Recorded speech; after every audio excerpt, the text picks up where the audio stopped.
Craving the one and only Fong's Pizza? We thought so. Fong's Pizza in Cedar Rapids now delivers. Order direct delivery or curbside pickup from Fong's Pizza by calling 320-9992. All of your Fong's favorites and a Fong's spin on the classics, from their mega pepperoni to the Iowan and street taco. Delivery, takeout, carside to go. Call 320-9992. Fong's Pizza, Newbo District, downtown Cedar Rapids.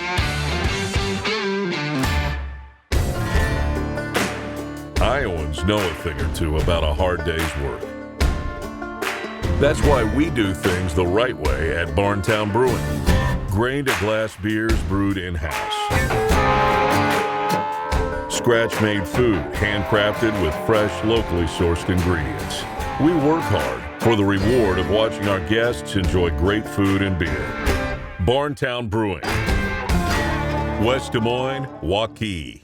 Hey folks, I am John Miller, HawkeyePodcast.com. Mark Morehouse, feeling under the weather, so I am flying solo. Not solo for this segment, as we have Troy Macker from BetRivers, BetRivers.com. Folks in the state of Iowa, many of you probably know that. Going to share this here real quick. You can go to their website, BetRivers.com. You can pick on your appropriate state. You see Iowa, Illinois, Indiana, Colorado, Michigan, Pennsylvania, West Virginia, and New Jersey. You can go there, click on your appropriate state, and get in the game. Troy, appreciate your time here, and let's talk a little Iowa Hawkeyes, and we'll transition into some Big Ten. From a bookmaker, an odds perspective, what's kind of the feel for the Iowa Hawkeye football team right now? Tepid, I would say. I want to look that up. Lukewarm. I think the prohibitive favorite in the Big Ten is Ohio State, and there is a substantial drop off after that, even considering Wisconsin, who is expected to be very good. And then probably Iowa's right there, but it is still very early in kind of the betting stages to get a great read on what the overall sense is. Because honestly, in this day and age, meaning the latter end of the global pandemic we're going through, and how that has impacted sports, and the probably the newest burst of legalized online sports gambling, and so there's been a huge adjustment period in how we consume sports, how we utilize online sports gambling. So I think, especially for sports that wrapped up early in the pandemic, football especially, and are now at the tail end of the pandemic, it's going to be really interesting to see how the kind of pacing of betting and odds changes goes, because there were teams that didn't play a lot last year. There were players that didn't play last year. There were no fans, and we know that home field is good for 3 points. So it not to say that we don't know a lot, but what we know may not really matter next year. And so what we were waiting for is more bets, more money to come in. And the good thing about right now is that we're getting sports back. So we have a lot more things, major events like the French Open, the US Open, Euros, NHL, NBA playoffs. So, but it's interesting to see where the Big Ten is now. Because we still don't know who the first team offense is going to be for a lot of these schools. We don't know how good these players are going to be. Because there's more practice, there's more preseason training, and most teams, I imagine all teams, will be playing full schedules, which a lot of teams didn't last year. Mm-hmm. How difficult is that to get a handle on things like win totals, over-unders, and early lines, given all that you said? Win totals is, I think, going to be the crapshoot of all crapshoots this year, because, I think in football especially, it's a war of attrition, and how many of your high-end players do you have late in the season? And we didn't see that last year because there was more rest, there was more time off. So I myself as a bettor am very mum on win totals, just because in football, a game that's week by week and there's so much parity, I just think it's so hard to project before the season, because players come out of nowhere, teams come out of nowhere, injuries impact the game of football, I think, more than any other sport. Yeah, I mean, and looking at some of the win totals that I've seen out thus far, I mean, there were a few out there that I felt like, man, this, and you always have to be cautious. If you see something that looks too obvious, then you have to ask the question, what did the bookmakers know that I don't know? Why is this looking like such easy money? And there's really usually no such thing. Sometimes in hindsight, it turns out that there are, but I've seen Iowa around an 8.5, and I see that. And I look at their schedule. I look at these first 2 games of the year for Iowa at home against Indiana, and then the very next week at Iowa State. I suspect that Spencer Petras will be Iowa's starting quarterback. And as you mentioned, he's never played in a true road game in his career relative to being the starting quarterback. And he's going into one of the most hostile home fields that Iowa will play on this year, considering the rivalry. And Jack Trice Stadium, it gets pretty amped up, low 60,000s, and you have your in-state rival. I look at that 8.5. Me personally, if you were going to put a gun in my head and make me play it, I'd take the under. I don't know what you think of that. Well, I can tell you what the bettors have thus far, and the public is on the under. Probably about 78%. Wow, 78%. Yeah, and again, there is not. I feel like I can be honest to say there's not the world's largest small sample size. Right. And I think, as June turns to July, and especially as July turns to August, we will see a lot more. But there's been the offseason of college football has not changed. The feeling of how long this offseason of college football feels like forever. There's been so much change. And it wasn't a complete season. In the eyes of many and most teams, to be honest. Yeah, so it wasn't. But right now it looks to be on the under. And the surprising thing is you can really tell by looking at a lot of these team markets, most of the power, or not power schools, but I'm seeing more unders than I am seeing overs. Now, where you are seeing overs is large bets and rabid fan bases. Like the largest over total handle is on Notre Dame. And Notre Dame fans will always pick Notre Dame to win. It is one of the most prideful programs in college football. It is a gold dome tinted glasses if there ever was one. But I'm seeing a lot more unders, and I think because especially like your rivals, Iowa State, the under is getting hammered there. But it's also 10.5. Iowa State's at 10.5. It if it's 10.5, 9.5. Yeah, 9.5, and even at 9.5, I mean, that means they got to go 10-2 for the over to win out. And while I really like that team, I really like the balance, the returning starts that they have on both sides of the ball. I think Matt Campbell's a fantastic coach, and it's a great and rabid fan base. For me to pick Iowa State to go 10-2 from this vantage point is really tough. I would feel more comfortable with 9-3. Right, and I would too. And I, as someone who is from the East Coast, I have a college basketball team. I do not really have a college football team. So I like to root for on a season-by-season basis. And it was really fun to get behind a team like Iowa State last year because they have been historically, from the national standpoint, not great. And so, can they do it again? I'm in your camp completely. I'm a big fan of Matt Campbell, but to repeat the success they had is going to be hard for a program that hasn't sustained success. I think sustainability at the college basketball and football is one of the most important things because players change, but the programs don't. So you have to be able to instill that on every player who comes through here.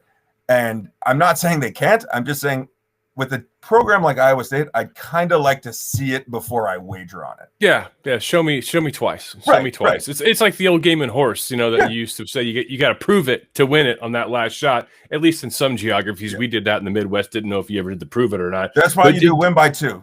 Yeah, one doesn't count. There you go. Win by 2. There you go.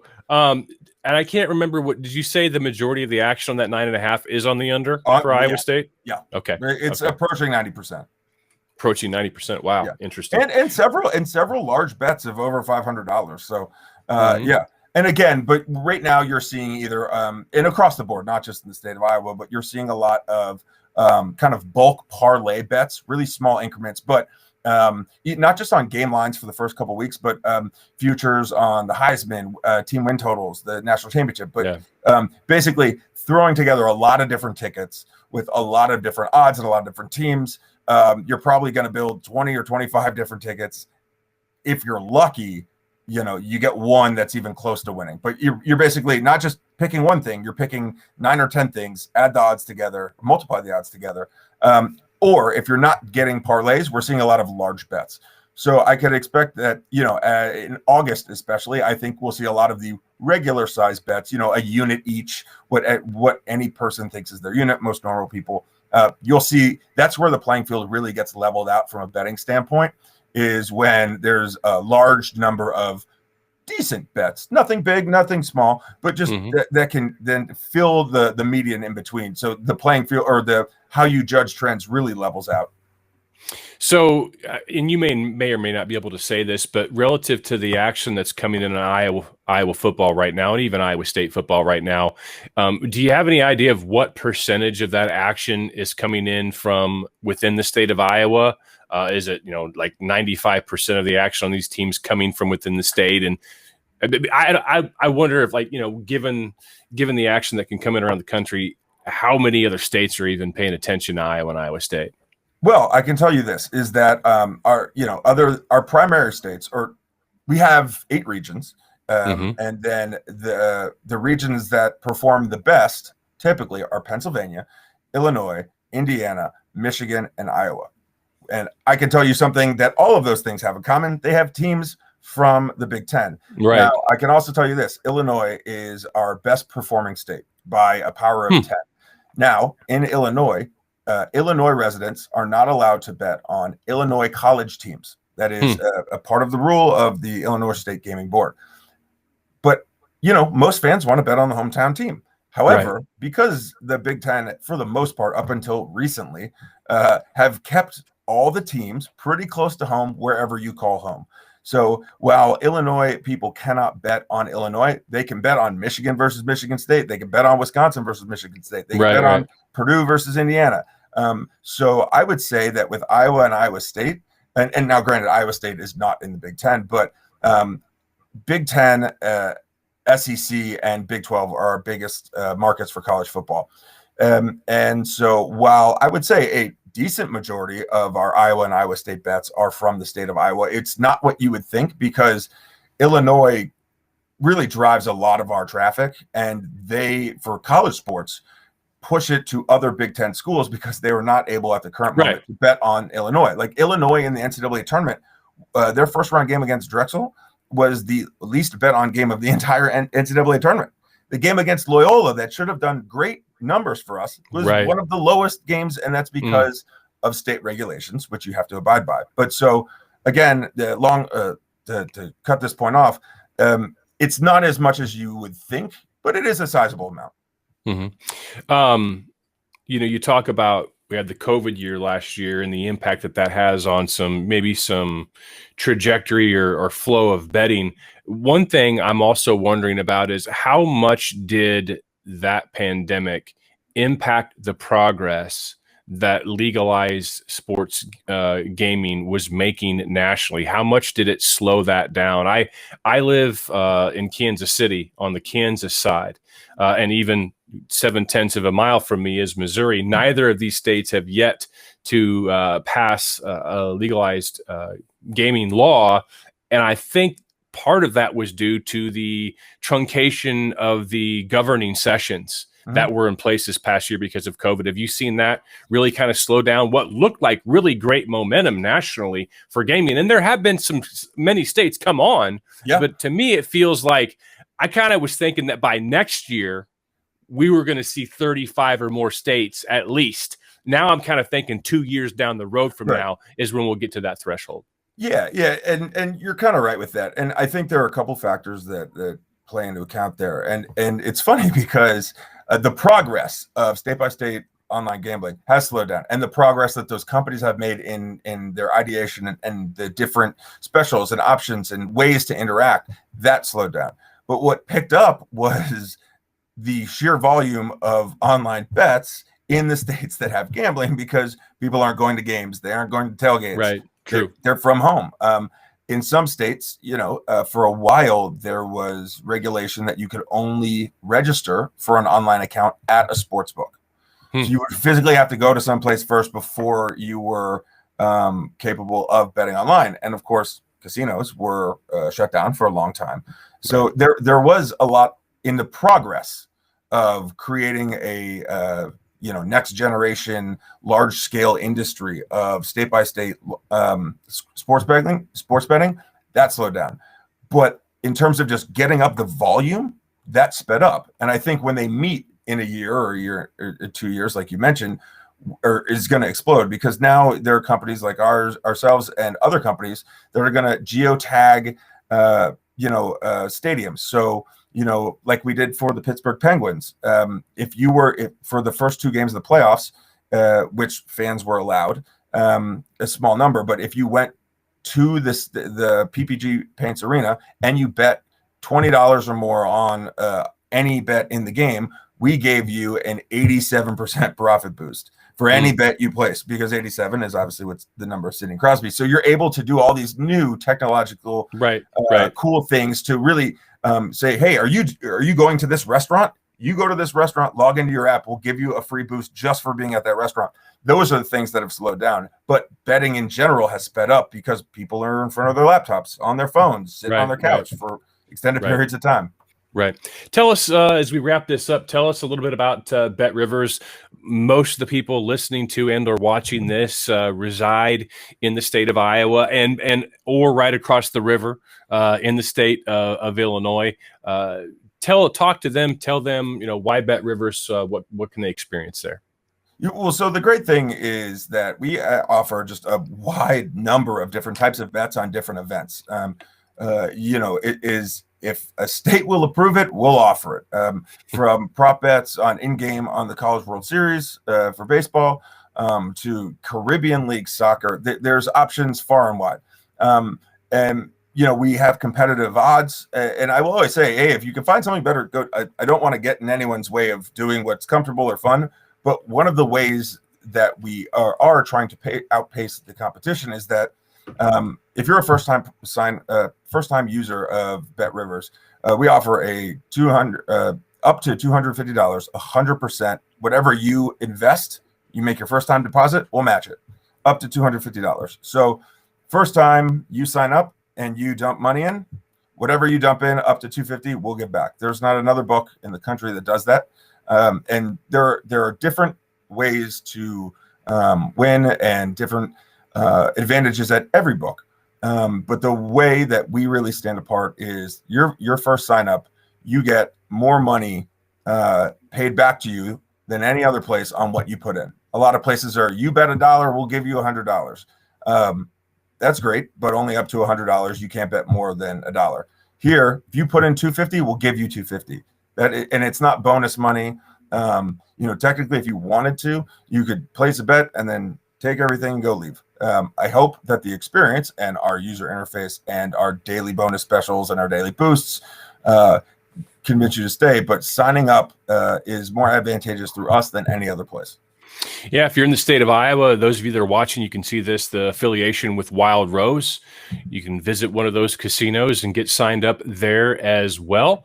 And it's rather easy. And last year was probably my most consistent foray into sports wagering. Well, not most consistent. My first foray into sports wagering since 1990. Had a bad beat in 1990, and it just stuck with me for 21 years. It's fun. It's a lot of fun. It makes the games as if you have discipline and responsibility in your life, never bet what you can't afford to lose, and don't go betting the mortgage. It's just a saying, folks. It's just a saying. It's a lot of fun, and it enhances the fun from these games. Yeah, and it's not just the Super Bowl anymore that has the funky, weird props. It's pretty much every major pro American sport and most college sports that you have odd different things. You can invest in it as much as you like. Always be responsible, of course. But even as someone who growing up didn't bet a lot, and not an avid gambler, but as someone who loves every single aspect of sports, from the human interest, from the storylines, from the advanced stats to the X's and O's, and to the gambling. It's a different way to look at one of the most fun things we have in the entire world. And it's a different way to talk about it when things get tired. It's a different way to digest the game. I think it's so much fun, and it's only going to grow from here. All right. Well, Troy Macker from betrivers.com. You can follow on Twitter at betrivers. Appreciate your time. Thanks for joining us. Yeah, absolutely. Thanks for having me on. All right. Take care. All right, folks, let's transition now. It feels like I'm back in the radio. We're just transitioning. This isn't an edit. This is just going from one segment to the next. Those of you watching this on our YouTube channel, youtube.com/Hawkeye Podcast, you could tell that this wasn't an edit, transitioning from one screen to another. If you can't tell, I really love the aspect of podcasting. I love what we talk about, love talking about the Hawkeyes. I also just love the medium of long form talk. And right before 10 minutes before I started this podcast, when Mark let me know that he was under the weather, I thought, you know what, I'm going to send out a text to our, free text group, which I think I've got that number right there. Yes, you can sign up for free, 515-474-7216. Just text add me or whatever you want to text, doesn't matter. That number, 515-474-7216, and you'll be added to our text community group. I'm not sending out a bunch of texts right now, and I don't intend to send out 5 or 6 texts a day once football and basketball season and the other sports return to us. But I'm really, when there's breaking news, when there's other things that go on once we get closer to season, we'll utilize that more to communicate directly with you on things that I think you might be interested in. Not looking to spam, looking sort of to use it as a little bit of a bat signal, not just something that you disregard. And when you text back, it comes right to my phone. Yeah, I'm using a centralized app to send this out to you. But when you send me a text back, I see it. Sometimes I see all 70 of them. And we've had several texts since I put this out at about 7:50, going live at 8 p.m. Central on the 16th day of June 2021. Before I get to some of the 37 replies that we've had since I sent that out, thank you very much. Want to talk about a couple of things that have gone down since I last podcast, which was 2 weeks ago. Mark was on vacation fishing up in Wisconsin. We'll talk with him about that when he and I try to reconvene next week as we get through the summer and things that are going on. A few things happened. A couple of big things. The first thing that I wrote down in men's basketball is, Fran McCaffrey, finally landed the white whale. Ishmael finally got Moby Dick.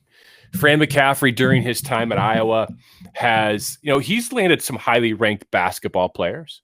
I mean, you got Luka Garza, Tyler Cook. Tyler Cook had an offer from KU. Luka Late had an offer from Louisville. And there's been others. All right. I don't need to go down the list of everyone here. There's been others. The list isn't super long either. Fran is a phenomenal evaluator of talent, in my opinion.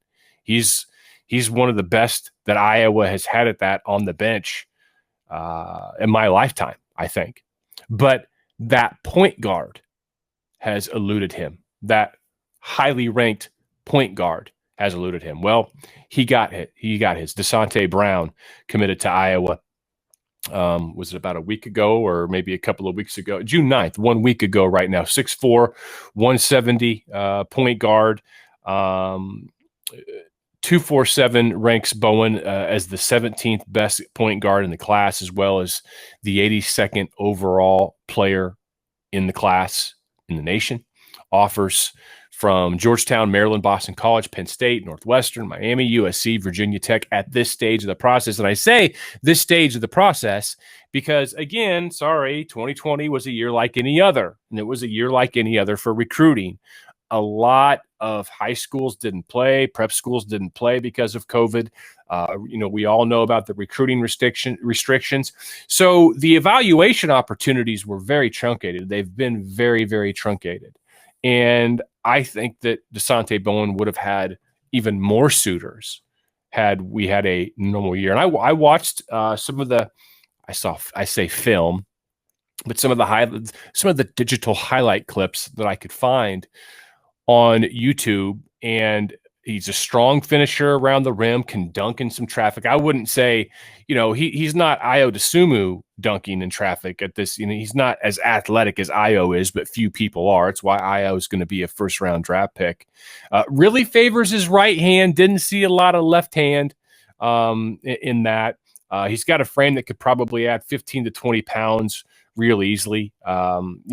He's quick, as you would expect and want a point guard to be. He's not Joe Toussaint quick feet, but very few people are Joe Toussaint quick feet. And sometimes I wonder if it's even good for Joe Toussaint to have that quick a feet as he's falling down a lot. Really solid and repeatable three-point shooting motion. Iowa has landed their point guard. Also, and this happened yesterday. Yesterday, I drove from Kansas City down to Tulsa, was there for a 3-hour business meeting, turned around and drove right back to Kansas City. And I was home at 11 p.m. And I missed this yesterday. Kale, 6'6", 270-pound offensive lineman from Ballard High School in Huxley, Iowa. Downtown Huxley to Jack Trice Stadium's probably less than 15 minutes. He committed to Iowa yesterday as I record this on Wednesday the 16th. Had an offer from Minnesota, who, by the way, just offered my shadow. They offer a lot of people. Iowa State also offers a lot of people. They had not yet offered Krough at the time of his commitment. He told Blair Sanderson of Hawkeye Report that he grew up as an Iowa fan. Rivals ranks him as the number 7 player in the state. Number 1, Xavier Wonkpa of Southeast Polk, who has an offer from everyone. You name it, he's a who's who as a safety. He's got an offer from everyone. And one of the reasons why I feel that Iowa's got a shot is because what Iowa has done with their defensive backs into the NFL. So otherwise, I would probably, I feel much better about Iowa's chances with him than I do Iowa's chances with the offensive lineman, even though Iowa's put a number of offensive linemen into the NFL. The offensive lineman from Southeast Polk, whose name's escaping me right now. I don't follow recruiting as closely as I used to. I know who these guys are. I just don't have their names committed to memory. And he also is getting offers from a lot of people as well. Iowa has a commitment from the number 2 ranked player in the state, Aaron Grave, defensive end from Gallery. The number 3 ranked player in the state, according to Rivals.com, is Hunter Deo from Council Bluffs, 6'2", 292-pound defensive tackle. He looks meaner than a fifth the fireball. The guy just looks mean. Really, really want to see that guy come to Iowa. He has an Iowa offer. Iowa offers Los Epenesa, the youngest of the Epenesas, younger brother of AJ, as well as current walk-on Eric Epenesa, current Hawkeye walk-on Eric Epenesa, just finished junior high at Edwardsville High School in Illinois, just finished his 8th grade year. He will be a member of the 2025 recruiting class for somebody that's 4 years from now. Has an Iowa offer, has a Minnesota offer, has a Utah offer, and was just offered today, as I record this on the 16th of June, from Michigan. He's listed at 6'3.5", 6'4", 200 pounds, and he's heading into his 9th grade year. And I recall AJ mentioning at some point that he felt that Los was going to be Los had the most football potential of any of them. Well, we'll see if that plays out, because AJ was pretty good in his own right. But there we go. Brody Brecht, Iowa football wide receiver commitment from Ankeny High School, 6'3", 205. He's going to have, I think he's playing his way on the baseball field into a serious decision. I'm not the only person that thinks that. I just haven't had a chance to talk to you for a couple of weeks. Fastball can touch 98. He's got really good breaking action on a 12-6 curveball. His fastball, it cuts late, has some late movement, and he's still considered somewhat of a raw prospect, but his raw tools are starting to cause some baseball scouts to salivate a little bit. He's probably playing his way into a top 5 pick, maybe even higher than that. And, 5th round value isn't, retirement money isn't set you up for life money in baseball, but he has a chance to get a little more bang for his buck because he has football as an option. He has that as leverage. Other players, the majority of the players that'll be, drafted in and around the same time that he would be, they don't have that option. So he has more financial leverage to get a better signing deal. But he's playing his way there. I would certainly not put his name in pen on Iowa's football roster for next year. And I always say, well, if I had a kid that was in this, I don't want to do that because I don't. If I were in this position at that age with the knowledge that I have right now at the age of 50, boy, wouldn't we all have enjoyed that?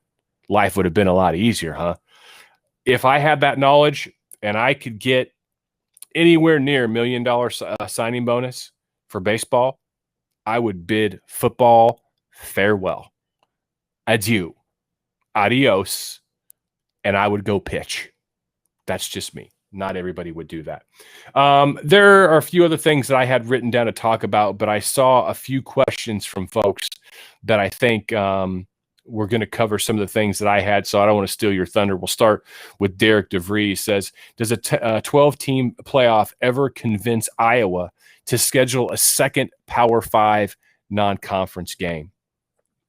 I want to save a lot of the 12-team playoff proposal conversation for when Mark's here, but I will add that, Kirk Ferentz was on some media outlet today saying that he thinks the Big Ten needs to scale back to an 8-game schedule because the majority of the teams that made, in a hypothetical 12-team playoff, the majority of those teams are coming from leagues that only play 8 games. Hey, we're talking about you, SEC, and how the SEC routinely schedules pretty lightly, for the majority of their out-of-conference.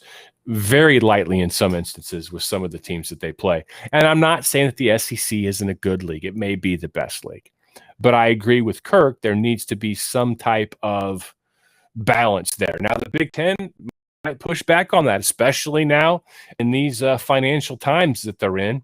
That 9th Big Ten conference game is more inventory to sell for the Big Ten network, as well as, the contracts with ESPN, Fox, and others. But I don't know. I mean, this money also is going to talk on this, probably happening 12-team playoff. 12 teams, John, do you like 12 teams? Somebody's going to complain about something. I'm fine for the expansion. Now, there have been many people that have gone back and taken a look at like the last 10 years of football, what things would have looked like if there would have been a 12-team playoff at that point in time. Alabama would have been in it 9 times out of 10. Ohio State 8 times out of 10. Clemson and Oklahoma 7 times out of 10. Florida State, Georgia, and Oregon 5 times out of 10. Florida, LSU, Notre Dame, Penn State, Stanford, and Wisconsin 4 times. Your Iowa Hawkeyes would have been in there 1 time. Iowa State would have been in there 1 time. The last 10 years, Iowa would have qualified for a 12-team playoff 1 time. Seems like it should be a little more than that, but whose names you didn't hear or did not even qualify 1 time? 3 schools who are among the 10 winningest football programs in college football history did not or would not have qualified 1 time in an expanded 12-team format. Those teams, Tennessee, Texas, which is criminal, and Nebraska, which feels about right, at least to me. Maybe not to them. Chris Brace, I'm not sure exactly. Have you guys seen any of Tyler Goodson's YouTube video series? If so, what are your thoughts? I actually was just watching it before I started doing this. I saw some of it. Tyler Goodson looks motivated, looks built, looks ripped, looks determined, looks like he's on a mission. He does. Nick Capaldo says, realistically, is there any way Los Epenesa doesn't sign with Iowa given his family loyalty to all things black and gold? I mean, I would say Iowa's the heavy favorite. Is there a way? Maybe. But you got to remember, too, I mean, he's in 8th grade. He just finished 8th grade. AJ's been gone. AJ was with the Bills during Los's 8th grade year. From Los's 7th, 6th, 5th, and 4th grade years. So my daughter's going to be in 7th grade this year, and she'll be, I think, 13. So basically from 9 to 13 years of age, which is kind of your fandom forming years of life, much less if you're in a Hawkeye crazy family like the Epenesas. Los was going to Kinnick Stadium 5, 6, probably at least 4 or 5 times every year, if not more. Seeing all the love from the Iowa fans out in the parking lot. I mean, Iowa's a pretty big favorite. Just as long as, AJ's time there was enjoyed and enjoyable, I'm guessing it was. They're pretty big favorite. Tom Kasobiak says, what's the likelihood the NCAA would punish a school or player in a state that has not enacted the name, image, and likeness reforms if a player started monetizing their NIL starting on 7/1? I've tweeted this, I've said it before, that if the NCAA does have, Mark Emmert, the president of the NCAA, said he's not going to punish student athletes in states where NIL legislation has passed, if these players do then monetize their name, image, and likeness, even though it might not be an NCAA-wide, approved thing, which I think it's probably going to. You can't then punish someone from another state where that state's hasn't instituted a name, image, and likeness bill or whatever, unless that state has specifically said in doing so is illegal. And I don't know any of them that have said it is illegal for a college athlete to monetize their name, image, and likeness. The NCAA and the colleges have only agreed to not allow that, threatening eligibility. Well, that's going out the window in multiple states. In Florida, it's going out the window. In California, in Colorado, and Nebraska. So if a player in the state of Nebraska can go monetize their name, image, and likeness and not get punished by the NCAA for it, the NCAA cannot punish a player from the state of Iowa if they go out and monetize their name, image, and likeness. Can't do it. They can try. They'll get their asses sued off. Not going to happen. It's unequal. I don't know the legal term for it, but not happening. So honestly, I think if Jordan Bohannon wanted to, we're all talking about Jordan Bohannon here. I think if Jordan Bohannon wanted to push the limit, he can go out and do it. Now, would that cause a bit of a circus? Probably. Could that potentially take away from some things within the locker room? Maybe. But I don't think it's illegal. And I don't think if it's that would be the only possible downside, because there's no way the NCAA could suspend the eligibility of a player from a state whose states have not yet enacted NIL legislation and not punish someone from a state that has, because this is not a state's jurisdiction issue. The NCAA does not have legal jurisdiction. The jurisdiction and powers they have been given have been granted to them by the member institutions. And if Mark Emmert, president of NCAA, has said he will not punish student athletes from those states that have approved NIL, then he sure as hell can't do it to anybody else. Won't happen. Michael Dennis says, Iowa State is now advertising with the Iowa Lottery. Will Iowa be allowed to say the full name of Riverside Casino and Golf Resort instead of just Riverside Hotel and Golf Resort or Wild Rose Casino? I don't know.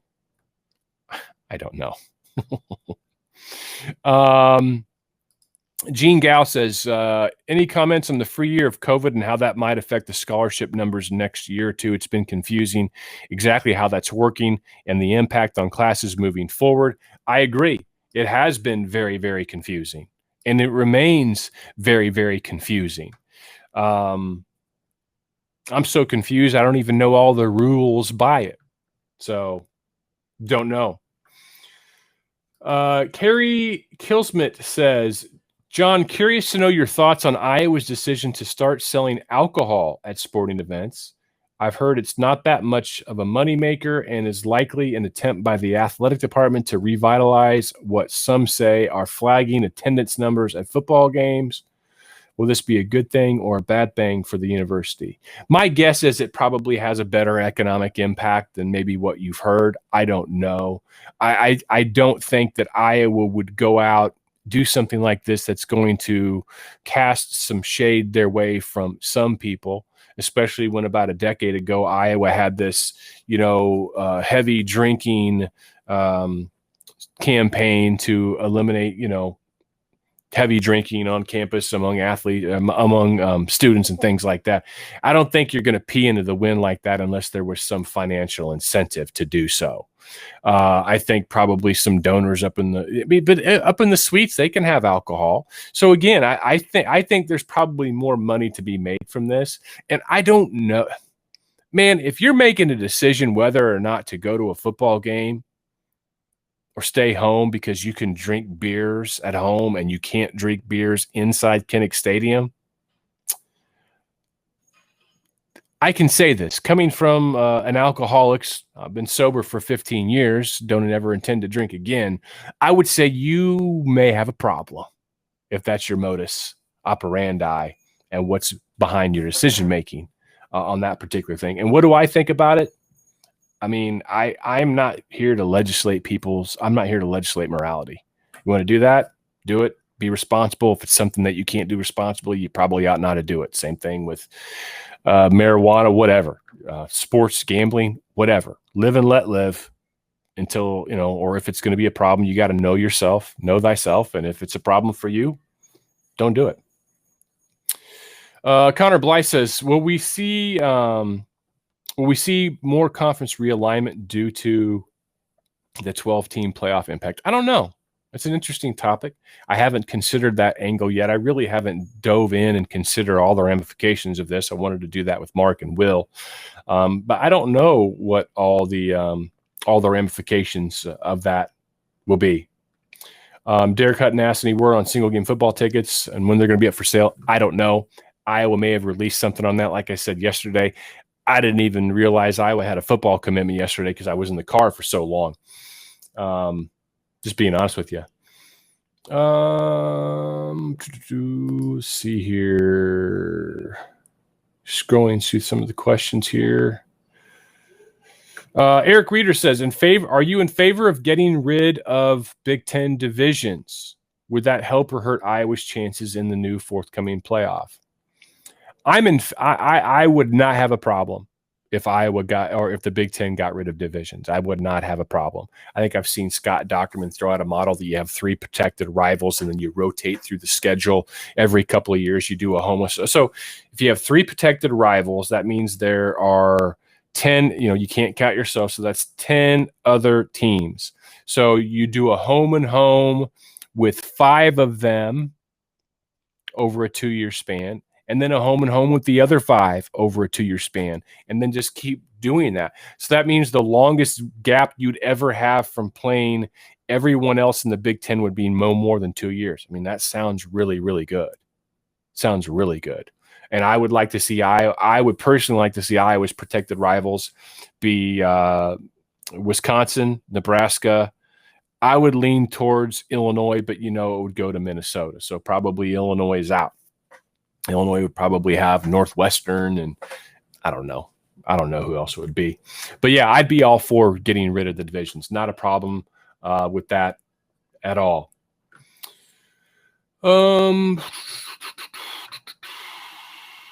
This comes from Joe Ely. Did Zach Van Valkenburg play so well last year because he played with Chauncey and Davion and Heflin? Or do you think he's really an all-caliber defensive end? I think it's a great question. And I think I would probably lean towards it didn't hurt playing with Davion Nixon inside and Chauncey Golston on the other side, and nobody knew who you were until they did later in the year. So, yeah, I think he was helped, but I think that he's a solid defensive end. I don't expect him to put up the same sack totals this coming year as he did a year ago. I don't know that he's a sack master in that regard. But then again, he was still going up against left tackles. If anything, if I'm wrong, and he does have that individual ability to beat left tackles consistently, then they got to, put a running back over to shadow and help the tackle, or maybe have a guard come off. You get more attention, and Iowa runs their tackle. I mean, yeah, anytime you can get the other team to commit 2 people to take care of you, that is an advantage for you. So we'll see. This comes from Andy Coonan. Is Joe Wieskamp, is he coming back? I don't think he's coming back. Now, Joe and Luka have both been invited to the NBA's pre-draft camp. They didn't have that a year ago. They have it this year. And I went and looked through about 6 different mock drafts that I could find today. Most of them only have the first round, but the ones that had 2 rounds, of the 3 that I saw, 2 of them didn't have Wieskamp or Garza getting drafted at all. One of them had Garza getting drafted late. I didn't see Joe Wieskamp's name anywhere. Now, that was not a definitive list. Maybe I'm not looking in the right places. I don't subscribe at the present time to ESPN's, insider package. So maybe there's something there that I'm missing. And if there is, please hit me up on Twitter at Hawkeye Podcast. But unless Joe really turns some heads at the pre-draft camp. So right now, before camp, I would say I don't think that Joe is going to get drafted. And if he does, it's going to be very, very late. I actually think the best thing for Joe Wieskamp would to not get drafted, because he's not going to get drafted in the first round. Excuse me here while I take a drink of water. He's not going to be a first-round draft pick, which is a guaranteed 3-year contract. Second-round draft picks are not guaranteed. You can get cut. I would guess the majority of second-round picks probably do get cut, and then they're on the fringe, or they sign a 2-way deal with a G League team. The best thing for Joe, if he's not going to get drafted in the second round, is to be a free agent, sit back, and look for a team that needs a 3-and-D type player. I'm not saying he's a lockdown defender, but I think that he can hold his own. Like he's adequate for the NBA at this juncture, but he's an elite shooter. And I look at the league right now, and I'm not just bringing this up to throw shade at Iowa State. There's no shade. Remember Matt Thomas? I mean, I think he hit some shots to beat Iowa several years ago. He's sticking around the league. He's contributing. I mean, Joe Wieskamp is a really good shooter, more athletic than Thomas. And I think there's a place for Joe Wieskamp in the NBA. I think he may have to spend some time on maybe a 2-way G League deal. Who knows? Maybe he goes to Europe for a year or 2. I don't know. But I think that because of how good of a shooter he is and as athletic he is at 6'6", and can play adequate defense in the NBA, I think there's a spot for him. I think Luka has a very outside chance at going in the first round, and I think I've not seen many mocks at all that have him being drafted in the first round, and some don't have him being drafted at all. I think he'll get drafted. I think you get down there late, maybe back half of the second round. At worst, somebody's like, hey, let's take a chance on this, college basketball player of the year, this guy that works harder than anybody that we've ever seen come out of college at their game. That maybe he is. Maybe we can catch a little Luka Doncic, lightning in the, Joker, lightning in the bottle. Maybe a light version. So there's a part of me that just wants to believe that a player that works as hard as Luka works, and I've never seen anyone that's worked harder than he has at honing his craft. I've never seen it.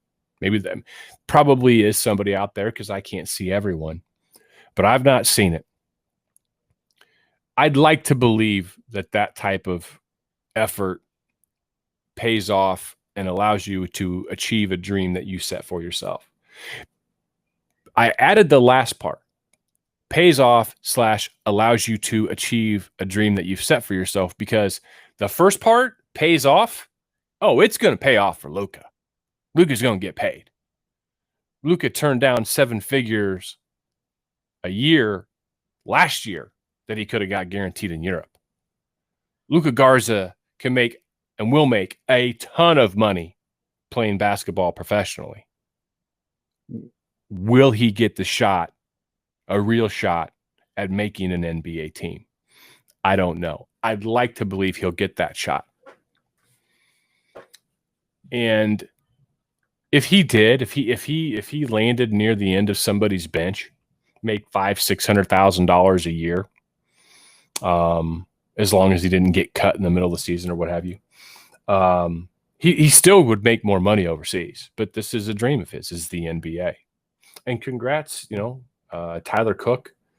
He doesn't have a guaranteed contract with the Pistons, but it's fun to see. It was fun to see Tyler with some of those dunks, many dunks late in the year for the Pistons. Who knows if he'll be able to stick around or not? Who knows? I could have already missed that he's been cut or something because I was out of it yesterday and disconnected. I think that might about wrap it up. There are, there's a few other ones.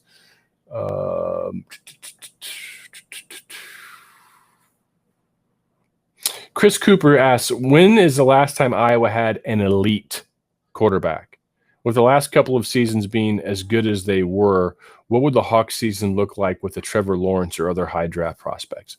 Iowa, the closest thing that Iowa's ever had to an elite quarterback, since you mentioned Trevor Lawrence, who's, pretty darn elite. I mean, Chuck Long is the last Iowa quarterback to be drafted in the first round. And then you got to go back to Randy Duncan before that in the 1950s as a quarterback. Iowa hasn't. Chuck Hartley was an elite passer.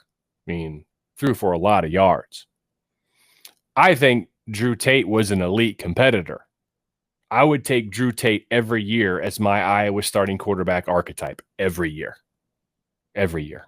Maybe that's why I kind of like Alex Padilla, because I see a little Tate in him. But Iowa hasn't had elite quarterbacks. C.J. Beathard was really good. He's freaking gritty, gutty, a gamer, a baller, all these other white adjectives I have. But he wasn't, he was drafted, was it 3rd, 4th round? Again, I'm not saying that he's not good, great, by Iowa standard. You mentioned Trevor Lawrence. If that's your definition of elite, Randy Duncan and Chuck Long. And Long, had a little bit more than a cup of coffee in the NFL with the Detroit Lions, but he was a first-round quarterback draft pick. I would consider that elite. That's day one. That's it. And I think these last 2 years, if Iowa would have had Drew Tate, I think if the team 2 years ago, Nate Stanley's senior season, if they would have had Drew Tate, they would have won the Big Ten West each of the last 2 years. I think that. To me, Drew Tate's about it. Love that guy. I think that is going to wrap it up. Folks, always good to hear from you and to be with you and to sit with you as we did here tonight. I want to thank Troy Macker from Bet Rivers for also joining us in the first portion of this. Thank you to each and every one of you who sent in questions on the text group. I'm not ignoring you folks on Twitter who can send questions there. But again, this doesn't cost anything. Sign up for the free text group and we'll send out that, we'll give you opportunity to participate in a show like this when there's breaking news, opinions, links to stories I think you guys want to see once we get closer and closer to the season. You're going to see more and more of it. Was just talking with our web developer, Brian Finley, the other day. There's some fun things that we've got planned for the website, HawkeyePodcast.com, as we get closer and closer to football season, and you'll see a lot more content on that site at that point in time. Mark and I are just charging our batteries, gearing up for what should be a lot of fun. And, a return to normalish. How about that? Full Kinnick Stadium, and then even beers in the stadium for some of you.